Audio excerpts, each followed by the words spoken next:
हम ऐसे खड़े हैं तो क्या नॉर्मल इस रॉड की डायरेक्शन में, नॉर्मल रॉड की डायरेक्शन में।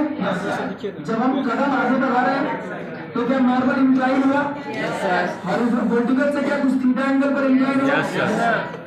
फ्रिक्शन के लिए कौन जिम्मेदार होगा, ये वाला नॉर्मल या नॉर्मल का वर्टिकल कंपोनेंट, नॉर्मल का वर्टिकल कंपोनेंट। ऊपर क्या n cos थीटा है, यस सर। फ्रिक्शन क्या आगे लगेगा, यस सर। अरे लगेगा ना।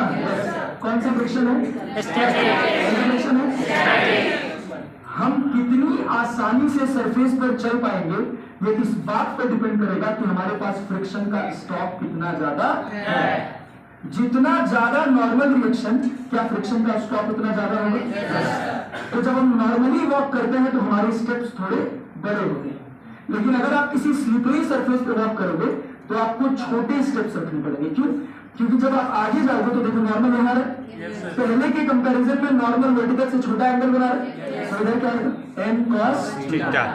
थीटा जितना छोटा होगा क्या नॉर्मल उतना बड़ा होगा। Yes sir. क्या फ्रिक्शन का स्टॉक हमारे पास बढ़ जाएगा।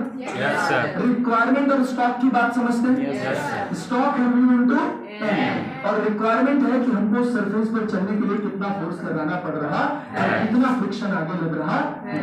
तो जितना ज्यादा स्टॉक होगा हम उतनी आसानी से चल पाएंगे। अब स्लिपरी सरफेस है, क्या फ्रिक्शन जो स्टैटिक फ्रिक्शन आएगा स्लिपरी सरफेस पर उसकी वैल्यू कम हो जाएगी।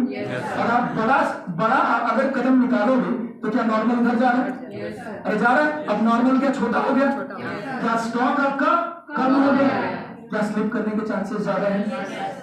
बात समझ आ रही है। यस। तो इसी वजह से जब भी हम वॉक करते हैं, ठीक है,